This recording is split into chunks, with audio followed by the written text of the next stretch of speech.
पता है कि हाँ आप हमें कुछ नहीं दोगे, लेकिन आप ज़्यादा ही है, 4,000 से ऊपर चला है, 4,000 से ऊपर चला है।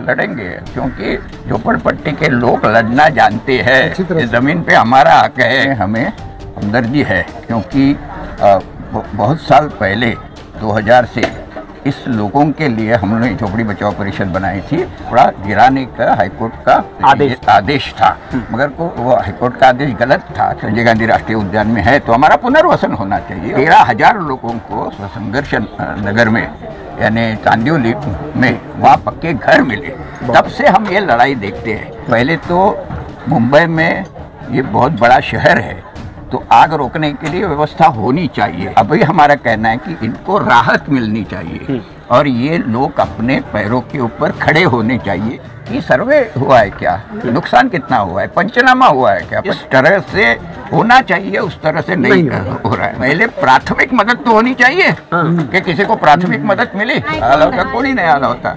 तो ये जिम्मेदारी किसकी है? हम सब सॉल्व करेंगे, किसी को ये होने नहीं देंगे। ऐसा रोज चलते रहता है। आश्वासन से चलता नहीं है कुछ भी, कहने का मतलब आश्वासन भी नहीं मिला है कुछ, और ये लीगल है। ये लोगों ने इसमें फॉरेस्ट में 7,000 ये भरे कर लेना लोगों ने सका नहीं। देखता हूँ आपके माध्यम से गवर्नमेंट तक जाना चाहिए कि उनको यहाँ मुंबई में ही यहाँ पे जगह में पक्के मकान अपने नाम पे होने चाहिए। अगर नहीं हुआ तो क्या नहीं हो, संघर्ष करेंगे। नमस्कार, मैं सचिन दीक्षित। लगातार हम आपको अप्पापाड़ा की उस जगह पर जहां पर आगजनी हुई, भीषण आगजनी के बाद पूरी तरह त्रासदी हो गई, लगातार यहां की खबरें हम आप तक पहुंचाने का प्रयास कर रहे हैं।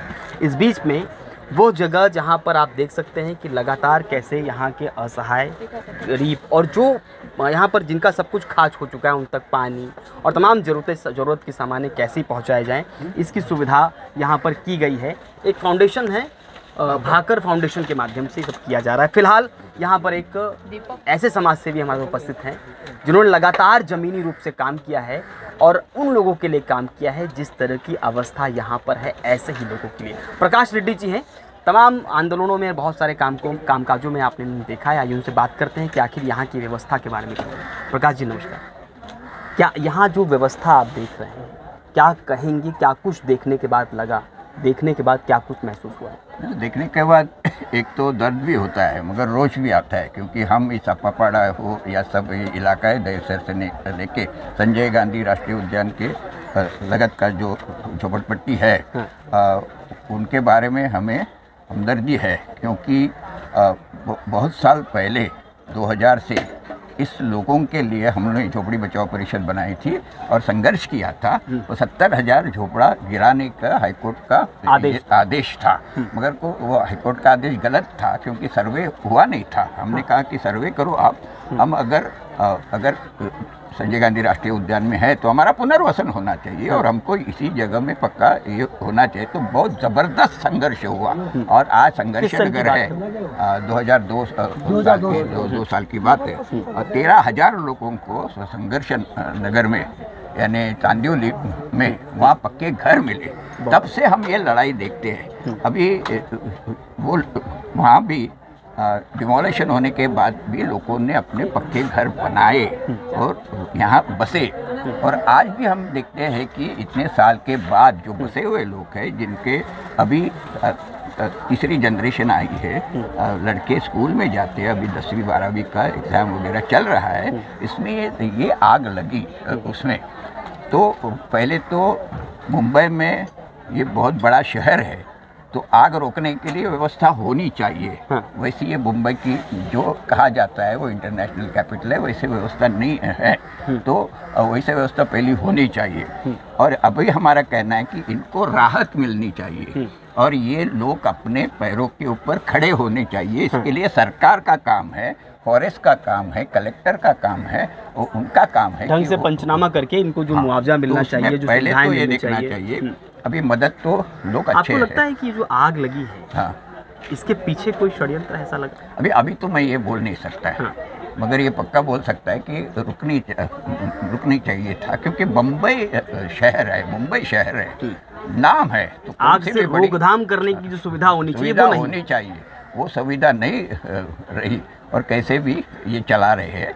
फायर ब्रिगेड के लिए भी पैसा नहीं आता है ना, कॉरपोरेशन पैसे देने चाहिए, सरकार पैसे देनी चाहिए, नहीं तो टावर में भी आग लगती है, इधर भी आग लगती है, जलते ही जाता है। तो इसलिए देखना चाहिए। अभी आग लगाई गई है, लगी मगर रोकने का सवाल। तहसील और कलेक्टर के पास एक निधि होती है आपदा प्रबंधन की। जब भी कभी आपदा आता है तो उस प्रबंधन निधि का प्रयोग करके यहाँ पर सुविधाएं, जहाँ भी आपदा है, तो क्या लगता है कि जिस तरह से निधि का प्रयोग होना चाहिए था उस तरह हो पा रहा है? जिस तरह नहीं, बिल्कुल नहीं हो रहा। वही तो मैं कह रहा था कि अभी क्या लोग अच्छे लोग हैं कि जो सहायता करते हैं खुद करते हैं। हाँ। कोई चादर ला रहा है, तमाम समाज से भी आ गए, यहाँ पर आ रहे हैं, कुछ खाना पीना मगर कितने देर चलने वाला है, ये लोगों एक दिन, को दो दिन खड़ा रहना चाहिए। अभी मैंने पूछा यहाँ कि सर्वे हुआ है क्या, नुकसान कितना हुआ है, पंचनामा हुआ है क्या? पंचनामा का मतलब क्या होता है? 5 आदमी आते हैं, वो एक नुकसान क्या हुआ है अपना, यानी वित्त पैसा कितना गया है, सामान कितना ये है, कपड़े कितने गए हैं, उसका खर्च गया है, उसका एक लिखना चाहिए ना।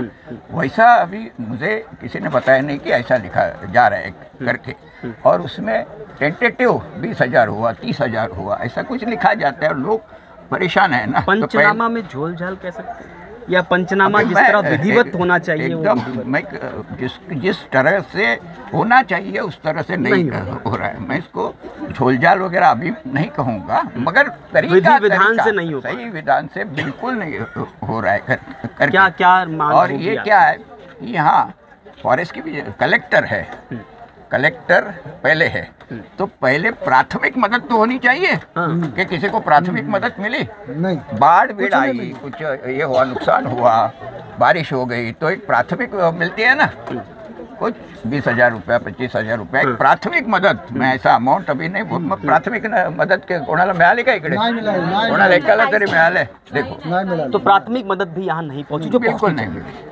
अच्छा, आपकी मांग क्या है प्रशासन से? हमारी मांग ये है कि इसके लिए लोगों को खड़े रहने के लिए जो यानी फाइनेंशियल मदद होती है वो सरकार ने देनी चाहिए। ये जिम्मेदारी गवर्नमेंट की है। आपको लगता नहीं है कि सरकार की मंशा ठीक नहीं लगी? क्योंकि आमतौर पर जहाँ भी ऐसी आपदा होती है, चाहे ब्रिज गिर जाए या कहीं इस तरह की, तो तुरंत प्रधानमंत्री से लेकर मुख्यमंत्री या मुख्यमंत्री गृह मंत्री, तमाम क्षेत्रीय जो विधायक तक तुरंत निधि का ऐलान कर देते हैं अपने कोष से। उनके पास ये कोष भी होता है, तो अभी तक कोई ऐलान नहीं। बिल्कुल मैं कहूँगा कि सरकार, मुख्यमंत्री हो या डिप्टी चीफ मिनिस्टर हो या सरकार हो, उन्होंने इस जगह को के लिए कोई भी आया नाही. कोणी आलं होतं का? एक जरी कोणी धावतात सगळे. कलेक्टर तरी आला होता, फॉरेस्टचा कोण मोठा आला होता, कोणी नहीं आला होता. तो ये जिम्मेदारी किसकी है? बाकी कुछ हुआ है तो ये करते हैं, कुछ ना कुछ बोलते हैं, हम सब सॉल्व करेंगे, किसी को ये होने नहीं देंगे, ऐसा रोज चलते रहता है उनका. आश्वासन से चलता नहीं है कुछ भी, कहने का मतलब आश्वासन भी नहीं मिला है, कुछ प्राथमिक निधि पर नहीं होता और कोई आया ही नहीं. इतनी बड़ी आबादी और ये सब यानी झोपड़पट्टी करके छोड़ मत दो.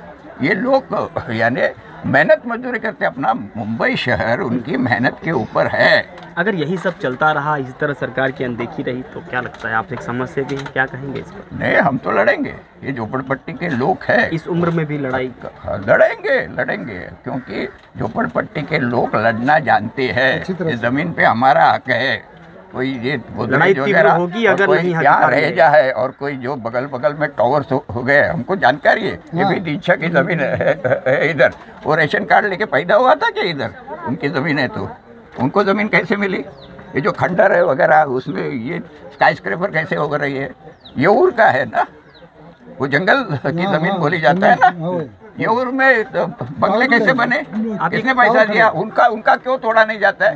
और ये लीगल है. ये लोगों ने ये पीढ़ियां बिताई यहाँ पर, पीढ़ियां भी बिताई है. और इसमें फॉरेस्ट में 7,000 ये भरे कर लेना लोगों ने. लोग हमने तो लोगों के लड़ाई करके 13,000 लोगों को संघर्ष नगर में घर मिला.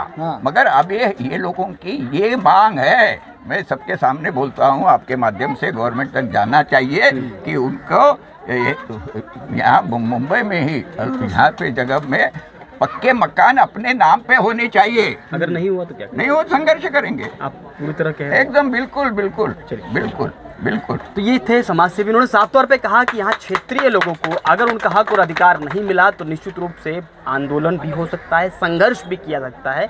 लेकिन साफ तौर पे इनका ये कहना है कि मुख्यमंत्री से लेकर उप मुख्यमंत्री और तमाम वरिष्ठ मंत्री से लेकर विधायक तक यहाँ के क्षेत्रीय और प्राथमिक इन चीज़ों पर ध्यान देकर पहले उन्हें आगे आना चाहिए। आगे इस कदर आना चाहिए कि यहाँ पर जिस प्रकार से त्रासदी मची है उन्हें पहले राहत मिले, उसके बाद उनको घर कैसे मिले इस पर विचार करना चाहिए।